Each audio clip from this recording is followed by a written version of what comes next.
Thank you for listening to A Glimpse of the Kingdom. I am David Pendergrass. I have not done a podcast in a while because I had the great privilege of being a substitute teacher for my wife's private Christian school.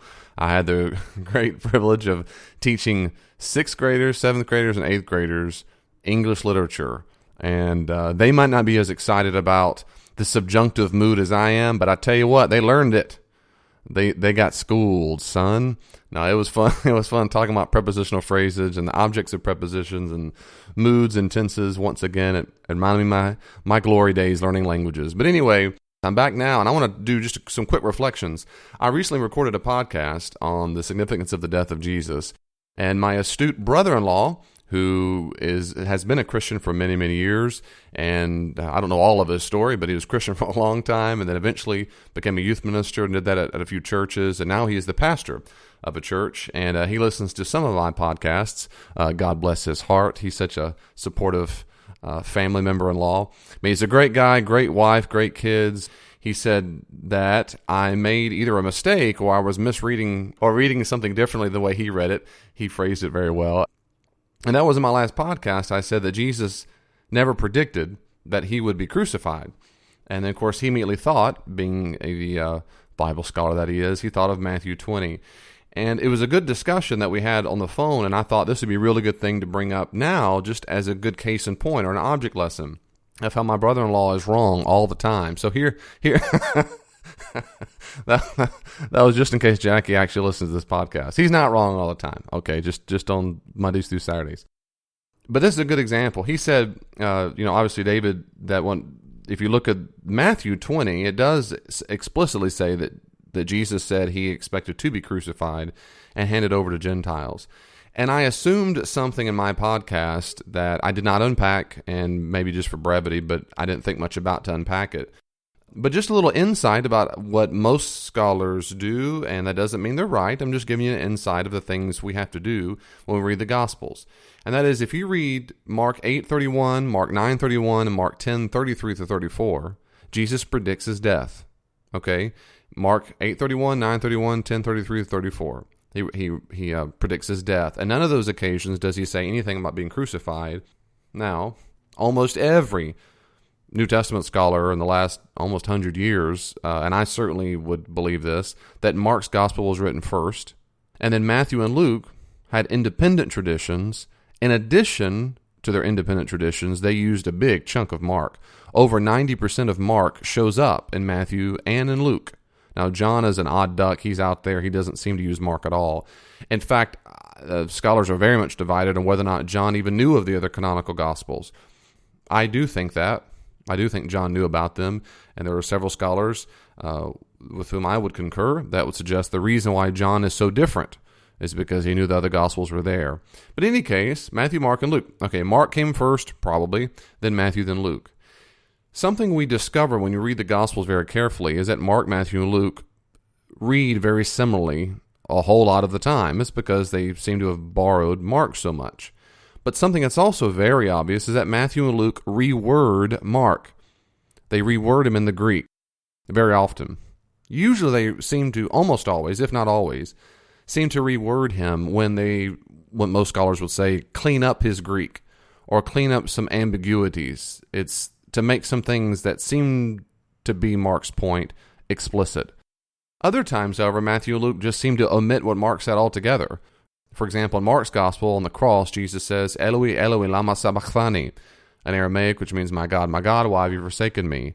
Now, you can take the maximalist approach and think that Matthew, Mark, and Luke, and of course, John has something different altogether. John says it is finished. Luke says, into your hands I commit my spirit. And then Matthew, of course, says something a little, he says the Hebrew, Eli, Eli, lama sabachthani. So the question is, what did he say on the cross? The maximalist approach would say that he said all of them. And that's why every single season at church, you have the 7 last sayings of Jesus or 7 last words or whatever, and they just put it all together. And that's possible. It's also possible that the gospel writers did not seek to make sure the actual words spoken by Jesus were recorded, but rather had the freedom, since they're writing a biography, to have Jesus say something that fits the characterization, not the caricature, but the characterization of Jesus they're trying to portray. So my point only is, in some regards, Matthew and Luke reword Mark just to clean up some of his Greek and make it more explicit. Other times they add things or change things depending on their particular desires. Here's a good example of what scholars would say that Matthew has made more explicit something stated in Mark. So here's the deal. In Mark 8:31, 9:31, 10:33, 34, he talks about, of course, like I just said earlier, being handed over and being killed and 3 days rise again. And then in Matthew 20:18, again, this gospel was almost certainly written after. This is what Matthew 20:18 says. Look, we're going to Jerusalem, and the Son of Man will be handed over to the chief priest and the experts in the law. They will condemn him to death and will return him over to the Gentiles. And then it says, to be mocked and flogged severely, which also is not explicit necessarily in Mark. And then it says, and crucified. Yet on the third day he will be raised. Now here's the deal. You have to have asked the question, why are they different? Why is Mark's account of what Jesus says about his coming death and resurrection different from Matthew and a little different from Luke? There are different answers you could give. There's only so many logically possible answers. One is that Jesus said both of these things, and these different sayings got recorded down in the different Gospels. So one day he said this, another day he said it differently. That's certainly possible. There's no reason at all to think Jesus only said things one time and it was done. I don't find this solution very compelling. It just doesn't seem very compelling to me, but it's possible. The other option is they both got it wrong, that Jesus didn't say this at all, or maybe he said something like it and they just made up the wording as they went along. That doesn't seem very likely to me either. The third thing is the possibility where most New Testament scholars would say, and that is Matthew has made more explicit what Mark says. Why? To make it very clear that he's not just handed over and killed. He was handed over to the chief priests and so forth, and then handed over to Gentiles, which is, of course, what happened, and, of course, crucified. Now, if Jesus said the Matthew 20 version, then my brother-in-law is completely right, and that means I'm wrong. That is to say, Jesus did, in fact, predict his crucifixion. But if I'm right, and the significant portion of New Testament scholars would say that, it means historically Jesus did not say that. He did not say, I will be crucified. Now, in the long run, I don't care that much. So if by this point you're already bored, well, I'm with you. And I care because as historians, we care about these kinds of things. We're trying to figure out what a person actually said. We don't know for sure. We can't prove it. We just make the best historical case that can be made. And then if it's persuasive, it's persuasive. If it's not, that's not. Okay, so what? And the only reason I bring this up is this is a good example of the kinds of things as Christians that it's good to reflect upon. It's good to reflect upon what we do with these differences, what we do with these distinctions and wordings. And I'm just saying here's one of the most common ways that New Testament historians deal with the issue. They just say the most likely original reading should be Mark's version, and then Matthew just made it more explicit. Now, it's a different beast when we go to John's Gospel. In John's Gospel, Jesus speaks so differently, then it's very much debated, could have Jesus spoken in such a way? And that's a different podcast, a different time. Nevertheless, so my brother-in-law might be exactly right. Jesus might have predicted it, and I might have been wrong. So what I should have said when I said in my podcast, he never did it, what I should have said is, Jesus never predicted being crucified in Mark's Gospel. Furthermore, it's more likely to me that he did not ever do it, and that Matthew and Luke's versions kind of make more explicit what Mark said. Anyway, there you go. But I appreciate very much my brother-in-law bringing that up. In fact, I very much encourage you. You can go listen to my brother-in-law's sermons. He preaches nearly every single Sunday at his church. And the website is fellowshipofmadison.com. Fellowshipofmadison.com. And you can listen to his sermons there while you're exercising or whatever it is you do. And you also read his new blog he just started, jackiewatts.wordpress.com. jackiewatts.wordpress.com. And check out his material. I think it'll be uplifting and encouraging and challenging for you. Let me say one last thing, and that is I received an email after my last podcast about the death of Jesus. I said something in passing a couple times, and that was the fact that many people will say that Jesus had to die the way he died. Then I said, it seems to me that there's no reason to think that. There's no reason to think that Jesus had to die that way. And one of my listeners Mr. Cody had a couple ideas of basically some suggestions of why is it God could not have done it this way? Why not just forgive people and say, hey, I'm cool with that? But he was asking a good question. That is, why is it? Why couldn't God have forgiven people a different way? My response is, he could have. I see no reason whatsoever, logically or theologically or philosophically, to suppose that God had to do it the way he did it. God the Father and God the Son, God the Spirit. I'm a Trinitarian. I see no reason at all to think it had to be done that way.